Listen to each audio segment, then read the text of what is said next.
За та бүхэнд өдрийн мэнд хүргэе. Тэрийн нөт маань бол яг үндсэндээ бол ядуу үр хайлуудад бүр хамгийн хүндэр тусдаг. Ягаад тэгэхээр цалингаас одоо хувийн орлогын албан дотор нийгмийн даатгалын шимтгэлээ төлчөөд тэгэд хэрэглэн дээрээс нь бид нэр давхар татварлаад байгаа нэг асуудал байгаа юм л да. Тэр энэ нөтийн татвар өөрөө бид нар ингээд ганцхан аж ахуй нэгжийн асуудал юм шигээр хараад тэгээд аж ахуй нэгждэр нь одоо бичил жижиг аж ахуй нэгжүүд байх юм бол одоо нөтийн буцаа олголтын дээр нь гарна гэдэг. Гэхдээ ерөн зүгээр анханасаа бид нар бас ингээд нөт гэдэг зүйл маань хэрэглэгч иргэн болгон үндсэн өөрийнхөө цалингийн одоо татврын дараах орлогоосоо дахиж нэмж татварлуулаад байгаа гэдэг ойлголтыг бас иргэдэн сайн ойлгох өгөх хэрэгтэй байгаа юм л да. Тэр утгаараа энэ нөт бол маш хорлонтой татвар байгаад байгаа. Дээрээс нь болохоор ингээд хувь санаачлагч маань болохоор за 400 сая хүртэл босхойг бол нэмж байгаамаа. Энэ маань бол одоо жижиг компаниудаа дэмжинэ гэж нэрлэдэг. Гэвтэл дундаж төвшний компаниудад маань энэ маань бүр илүү хүндрэлийг үүсгэж байна. Яагаад вэ гэхээр бүгдээрээ адилхан нөт төлдөг тийм татврын системийг бүрдүүлэхийн оронд бид нар ингээд ялгуурлал гаргаад ирэх хэрчин зарим нэг хүмүүсүүд нь хувь хүнээрээ бүр ямар ч татвар төлөхгүйгээр нөтийн ямар ч орлого оруулахгүйгээр нөгөө талдаа нөт төлдөг компаниудад бараа бүтээгдэхүүн нийлүүлдэг. Гэтэл тэнцэнээсээ буцааж нөтөө бид нар бичүүлж авч чадахгүй байгаа учраас эн чинь буцаад бизнес эрхлэгчдэр бол маш том дарамтууд болж орж ирдэг. Тэгэхээр нөтийнхөө бааз суурийг бид бүхэн бүгд адилхан төлдөг байя. Хэрвээ төлж байгаа юм бол бүгдээрээ адилхан нөтө төлдөг бай. Тэгээд тэр үнс нь суураа нэмэгдүүлэхийн тулд хүмүүс нөт хэтэрхий өндөр 10% байгаа учраас төлөхгүй байгаад байна шүү дээ. Тийм болохоор бид нар энийгээ үндсэн одоо манай пүрэвдор жигшүүн санаачлаад байгаа нөтийг 5% болгоё гэд энэ санаачлагыг дэмжиж явуучих шаардлагатай. Тэгжиж бид нар эдийн засгийн бааз суурь нэмэгдүүлээд шудраг өрсөлдөөний тухай ярих ёстой. Гэтэл ингээд улс төрчид нь болохоор нэг салбарыг ялгаж авч хагаад энэ салбар нь нөт төлдөггүй бай, энэ нь савдаггүй бай гэд. Тэгэхэд яг дунд нь хохирж байгаанууд нь болохоор ямар ч улс төрийн нөлөөллөгүүд дундаж компаниуд нь энэ чинь ямар нэгэн хуулийн дэмжлэг, хуулийн цорхоогүй учраас тэр хүмүүсүүд нь нугслуулад үлдчихэж байгаа. Тэгэхээр чин энэ дээрээ бид нар бодлого гаргаж өгөхгүй бол дундаж компаниуд гэдэг байгаа чинь нэг 30-аас 40 хүн цалинжуулаад аваа явж идэг. Яг нийгмийнхэн яг зах зээлийнхэн өрсөлдөөнөөр явж байгаа хүмүүс байгаа даа.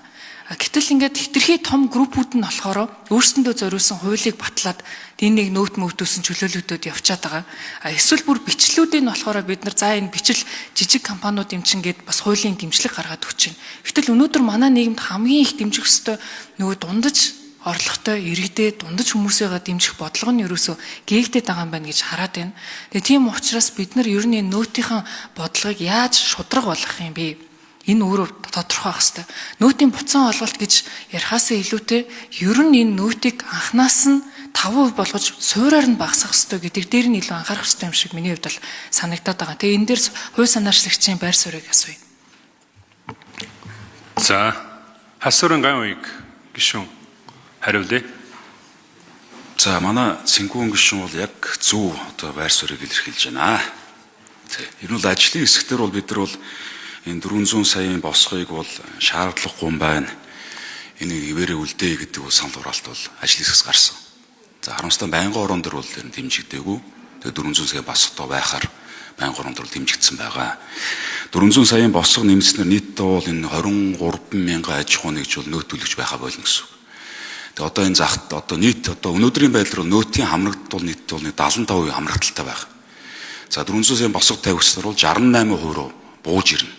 Гэхдээ яг бид нар бас энэ дээр гүйцэн босруулах чиглэл авж байгаа тийм нөтийн босготой холбоотойгоор буцааж одоо компаниуд нь олох байдлаар нь хэд гүйцэн босруулах чиглэл авдсан гэсэн бодолтой байгаа юм. Тэгээ өнөөдөр бол санал хураалтан дээр энэ асуудлыг шийднэ. За бид нар бол энэ 400 саяын босго ямар тохиолдолд ажиллах вэ гэх нөгөө өмнө бидний баталсан байсан буцаалт байгаа тохиолдолд энэ 400 саяын босго ажиллах юм байна. Асуудалгүй байх юм байна гэж бол үзчихсэн. Тэгээд нөгөө буцаалт олгодог хуулийг бид чинь өвчнгөө болгоцсон болохоор энэ 400 саяын босготой холбоотой бид арай нэг жоо өөрөөр гүйцэн босгол чиглэлтэй юм байна. Өөрчлөлт найруулах шаардлагатай юм шаарч байгаа. За дэлхийд даяар бол нийтдээ бол 170 одоо OECD-ийн 175 одоо нөтийн системтэй гэдэг нь 175 орн байт юм. Үүнээр бол яг манайхтай адилхан одоо 10-аас ер манайхаас доош одоо нөтийн татвартай хуулио 6 орн байна. Манай 10% гэдэг маань үндсэндээ бол бас доогуур түвшинд орж байгаа. доогуур түвшинд ордог. За нөөтийн систем яагаад байх ёстой гэдэг бол та маш сайн мэдж байгаа. Энэ бол нөгөө иргэдийн болон аж ахуй нэгжүүдийн болон за нөгөө улс оронд байгаа бүртгэх юунд бол маш нөлөөтэй байдаг, чухал байдаг. Бид нар хин ямар орлоготой байгааг мэдэхгүй тохиолдолд бид нар халамжийн бодлого буруу явдаг, тий? Татвар ногдуулалтын бодлого буруу явдаг.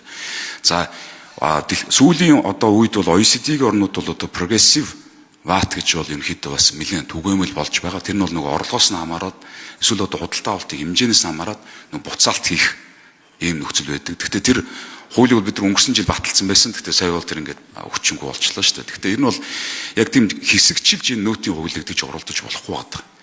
Хэрэг оролдохоор бол яг нөөтийн хуулиа бүхлээр нь харж байгаа зохицоор нь оруулж ирэхгүй бол аль нэг хэсгийг аваад яжчихаар нөөтийн хууль нь өөрөө үйлчлэх нөгөө шудраг байх асуудал байхгүй болчиход байдаг. Одоо яг өнөөдөр ингээд 400 сая ч гэдэм одоо удамжинд бол үндсэндээ нөөттэй бараа нөөтгүй бараа гэдэг юм чинь бол үндсэндээ айгу түгээмэл болчиход байна шүү дээ. За нөөтгүй авах юм бол 5 хөнгөлөөд үгүй. Нөөттэй авах юм бол одоо баримтын үгүй гэдэг л ийм л асуудал яг зах зээл дээр одоо бүрэн бий болчиход байгаа. Тэгэхээр бид нар бол уг нь бол яг гар дээрээс зарж байгаа барааг бүгдийг нь та мөнгөний банкны дансаар шилжүүлж байвал шууд нөөттэй үн юм а гэдгээр тогтоод явчихвал эргээгээд нөгөө хөдөө аж ахуйн салбар, нөгөө мал аж ахуйн хүмүүсээ хүндрэлд оруулахгүйгээр нөгөө талдаа аж ахуйн нэгжүүдээ тэр бүх худалдаа нөөттэйг бүртгээд эхлэхээр аж ахуйн нэгжүүдээ нөгөө бүтээгдэхүүнийг өртөг гэдэг нь